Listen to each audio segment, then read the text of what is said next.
Hello students, कैसे हैं आप सब। जैसे कि आपको पता ही है कि हम इंडियन पार्टनरशिप एक्ट 1932 है वो कर रहे थे।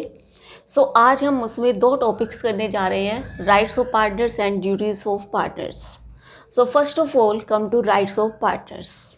इसमें फर्स्ट पॉइंट है right to take part in the conduct of the business. हर एक पार्टनर को इक्वल राइट है कि वो बिजनेस के कंडक्ट में पार्टिसिपेट कर सके। ठीक, मान लीजिए जो आपका बिजनेस है, जो पार्टनरशिप बिजनेस है, उसमें 4 पार्टनर्स हैं, ए, बी, सी और डी।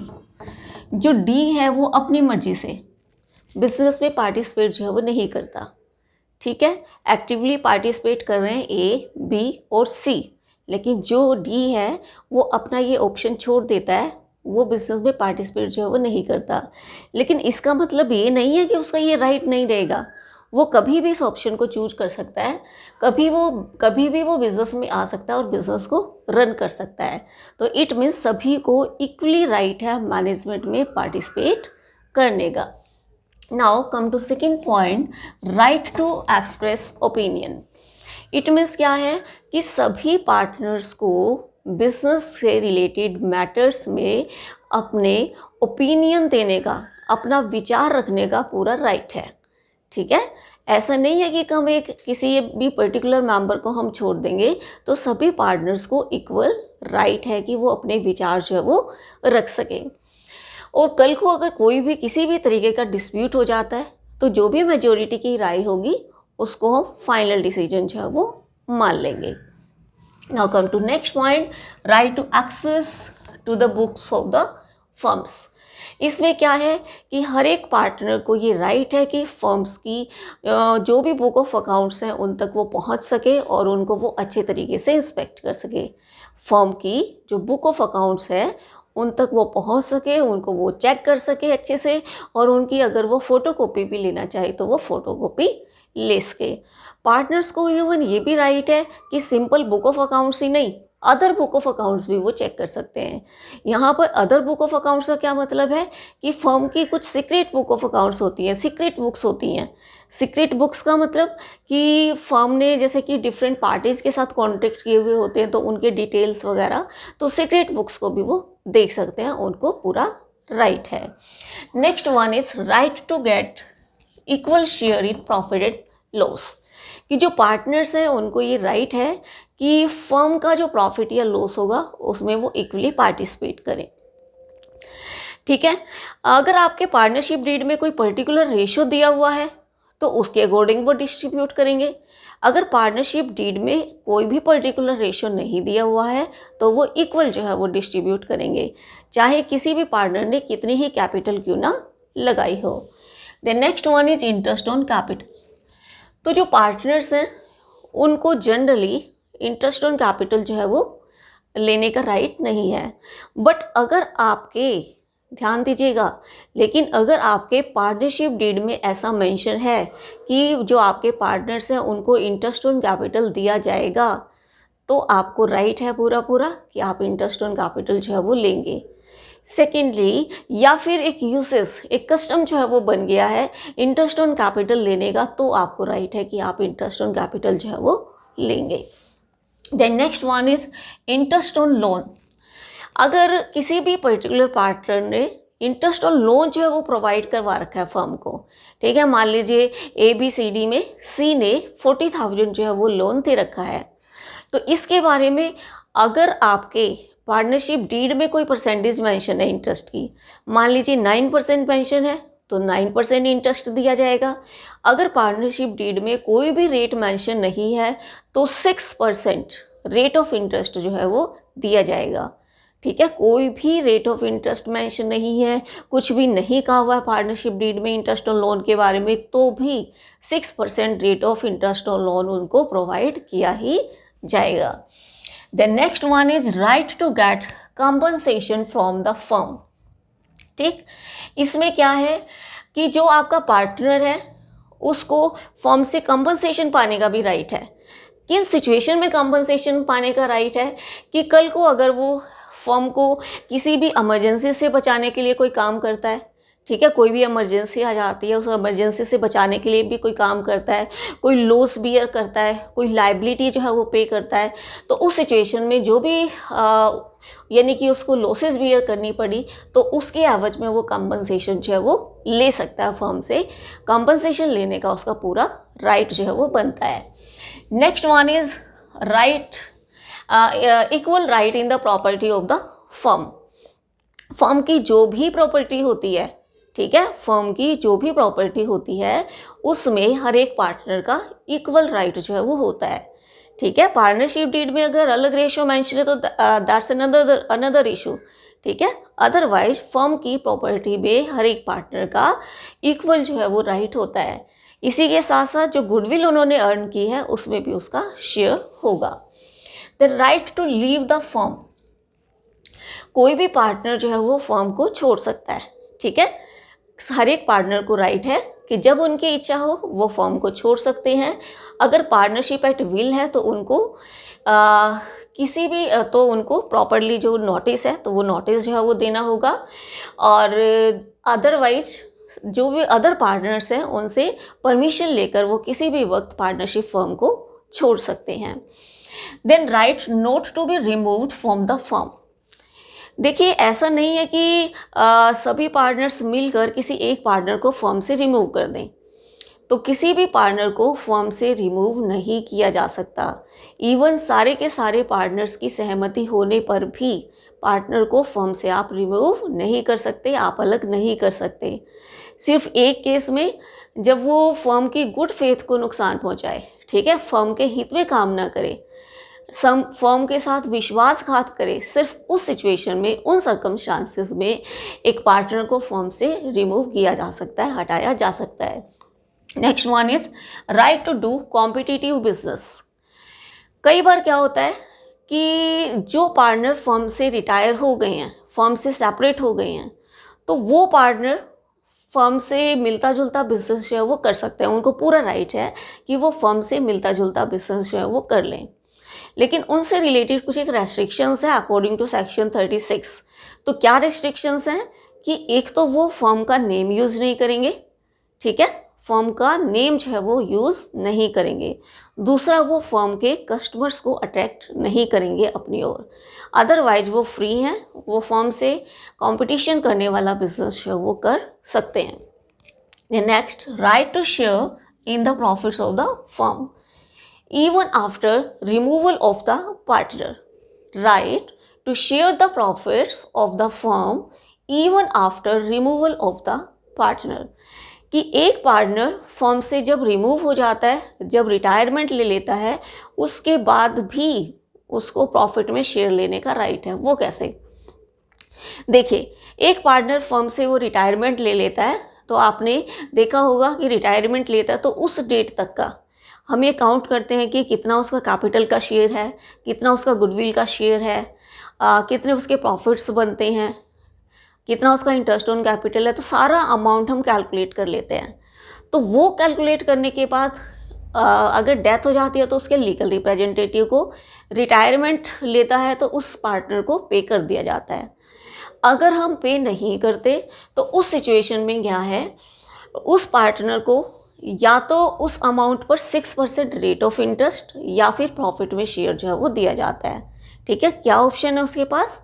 या तो प्रॉफिट का शेयर या फिर 6% रेट ऑफ इंटरेस्ट। इन दोनों में से एक अल्टरनेट जो है वो दिया जाता है, और जो अल्टरनेट उसको बेटर लगे वो चूज कर सकता है। तो ये तो थे हमारे rights of partners. Now come to duties and liabilities of partners. तो अकॉर्डिंग टू सेक्शन 9 एंड 10 कुछ ड्यूटीज़ जो हैं वो गिवन है। First one is to work for maximum general interest. कि जो पार्टनर्स हैं उनकी ड्यूटी बनती है कि वो फर्म के अंदर प्रॉपर जनरल इंटरेस्ट के साथ जो है वो काम करें, बिजनेस को अच्छे तरीके से जो है वो रन करें, सबके हित में जो है वो काम करें। क्योंकि जो उनकी पोस्ट है, यानी कि उन जो पार्टनर्स हैं वो एक दूसरे के साथ विश्वास के साथ जो है वो काम करते हैं। ठीक है, वो एक तरीके से फर्म के अंदर आधार स्तंभ है।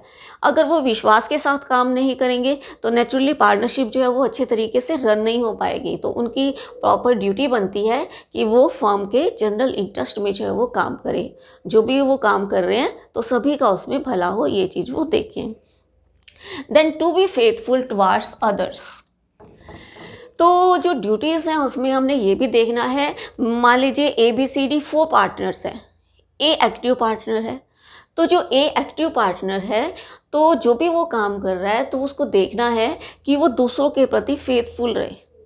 ठीक है, अगर वो एक्टिव भी नहीं है, मान लीजिए ए एक्टिव नहीं है, सभी के सभी जो है वो काम कर रहे हैं, तो ABCD अगर चारों के चारों एक्टिव हैं तो जो भी पार्टनर काम कर रहा है तो वो सभी एक दूसरे के प्रति वफादार रहे, तभी हमारी पार्टनरशिप जो है वो अच्छे तरीके से रन जो है वो हो पाएगी।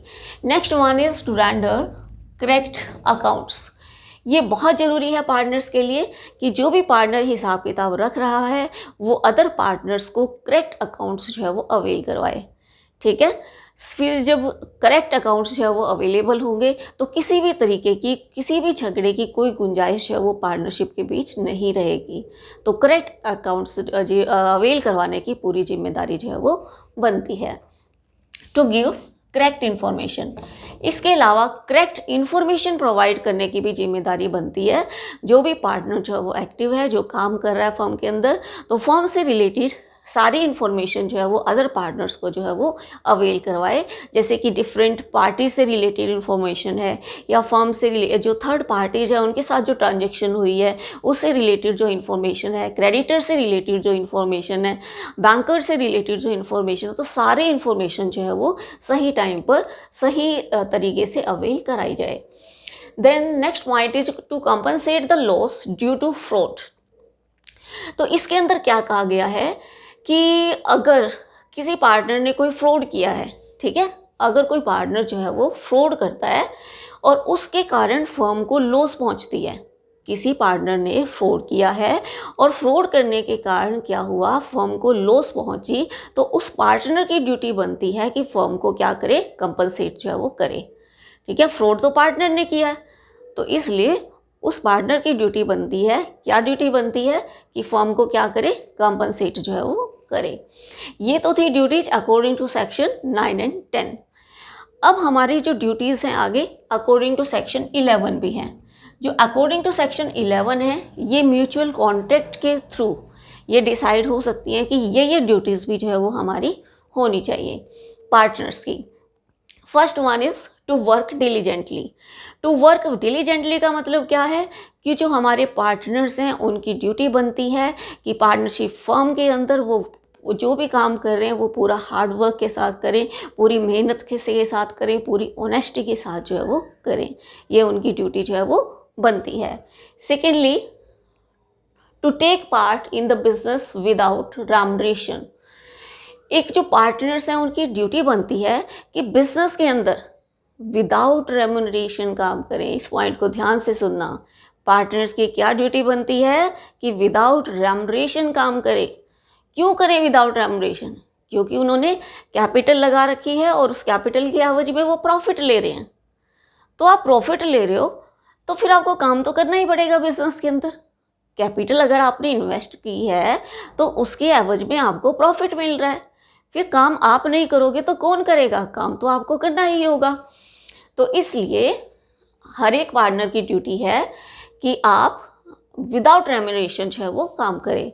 बट अगर एक्टिव पार्टनर है, आप अगर एक्टिव पार्टनर हैं, बाकी 3 लोग काम नहीं कर रहे, तो उस सिचुएशन में क्वेश्चन जो है वो अराइज हो जाता है। तो वहाँ पर कई बार समझौता हो जाता है, पार्टनरशिप डीड में ये मेंशन कर दिया जाता है कि इतना रेम्युनरेशन जो है वो हम देंगे, तो वहाँ पर रेम्युनरेशन जो है वो दे दिया जाता है पार्टनरशिप डीड के अकॉर्डिंग, वहाँ राइटिंग का बन जाता है। Then to share the loss. इसका मतलब जब हम प्रॉफिट जो है वो शेयर करते हैं आपस में, तो लॉस भी जो है वो शेयर की जानी चाहिए। ठीक है, ड्यूटी क्या बनती है कि अगर हम आपस में प्रॉफिट शेयर कर रहे हैं तो losses should also be shared. The next one is to compensate for wilful negligence. अगर कोई पार्टनर जानबूझकर लापरवाही करता है, अगर कोई पार्टनर जानबूझकर लापरवाही करता है और उसके कारण कोई लॉस हो जाती है तो उस लॉस को भी वही पार्टनर जो है वो बियर करेगा, वही कॉम्पनसेट करेगा। Then to use firm's property for the firm. इसका मतलब क्या है कि अगर फर्म की प्रॉपर्टी है तो वो फर्म के काम के लिए ही यूज़ की जाएगी। अगर फर्म की प्रॉपर्टी है तो वो फर्म के काम के लिए ही यूज़ की जाएगी, पर्सनल काम के लिए आप उसको यूज़ नहीं कर सकते। ठीक, इसके अलावा टू गिव अकाउंट और पर्सनल प्रॉफिट्स। देखिए जो आपका ये पार्टनर है, इसको पर्सनल प्रॉफिट जो है वो गेन नहीं करने चाहिए। अगर फर्म में रह रहा है, वो पार्टनरशिप फर्म का मेंबर है, फिर उसको पर्सनल प्रॉफिट्स अटेन नहीं करने चाहिए। अगर अटेन वो कर रहा है तो उसका उसे हिसाब किताब जो है वो देना चाहिए। हाँ, अगर वो रिटायर हो जाता है फिर वो फर्म से मिलता जुलता अपना बिजनेस जो है वो शुरू कर सकता है, फिर उसमें कोई मनाही जो है वो नहीं है।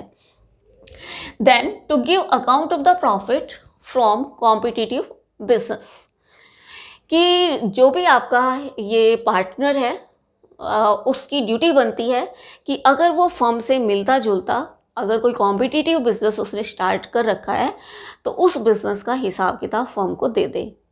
तो जनरली उसे ये राइट नहीं है कि फर्म में रहते हुए फर्म से कंपटीशन रखने वाला बिजनेस वो स्टार्ट करे, लेकिन अगर उसने ऐसा कुछ कर लिया है तो उसको हिसाब देने की उसकी ड्यूटी बन जाती है। हाँ, रिटायर्ड पार्टनर या छोड़कर जाने वाले आउटगोइंग पार्टनर्स ऐसा कर सकते हैं, उनको हिसाब देने की कोई ज़रूरत नहीं। Not to transfer rights and interest. जो आपके पार्टनर्स हैं वो अपने जो राइट्स हैं या जो इंटरेस्ट है वो बिना सभी पार्टनर्स की कंसेंट के किसी और व्यक्ति को ट्रांसफ़र नहीं कर सकते। ठीक है, next one is to work within the parts. ठीक है, जो सभी पार्टनर्स हैं उनकी ड्यूटी बनती है कि वो अपनी लिमिट्स के अंदर रहकर, अपनी पार्ट्स के अंदर रहकर ही काम करें। देखो, एक वर्किंग एरिया होता है ना, जिस वर्किंग एरिया के अंदर रहकर आप काम कर सकते हो। अगर ये पार्टनर अपनी लिमिट से बाहर जाकर काम करता है तो उसके लिए ये खुद जिम्मेदार होगा, इसको पर्सनली लायबल जो है वो ठहराया जाएगा। टू मेंटेन सीक्रेसी, जो पार्टनर है उसकी ये ड्यूटी बनती है कि वो सीक्रेसी मेंटेन करे। ठीक है, वो क्या मेंटेन करे? सीक्रेसी मेंटेन करे। जैसे कि मैंने बताया था कि जो बुक ऑफ अकाउंट्स होती है इसके अलावा अदर बुक्स भी होती हैं। अदर जो बुक्स होती हैं उसमें फर्म की सीक्रेसी जो है वो होती है, तो पार्टनर की ड्यूटी बनती है कि सीक्रेसी मेंटेन करके रखे। ठीक है, और ये जो सीक्रेट बुक्स होती हैं ये पार्टनर्स को तो दिखाई जा सकती हैं लेकिन माइनर को नहीं दिखाई जा सकती, तो सीक्रेसी मेंटेन जो है इसको करनी चाहिए। Now come to last point, duty in emergency. तो एमरजेंसी में इसकी क्या ड्यूटी बनती है पार्टनर की? कि जैसे कि एक नॉर्मल पर्सन, एक साधारण बुद्धि वाला इंसान अपने आप को किसी भी इमरजेंसी से सेव करने के लिए जो भी काम करता है तो वो एक पार्टनर को जो है वो करना चाहिए। तो जो भी इसकी कंपनसेशन होगी वो फर्म द्वारा कवर अप जो है वो कर दी जाएगी। सो स्टूडेंट्स, आज हमने 2 टॉपिक्स कवर कर लिए हैं, राइट्स ऑफ पार्टनर्स और duties and liabilities of partners. Okay students.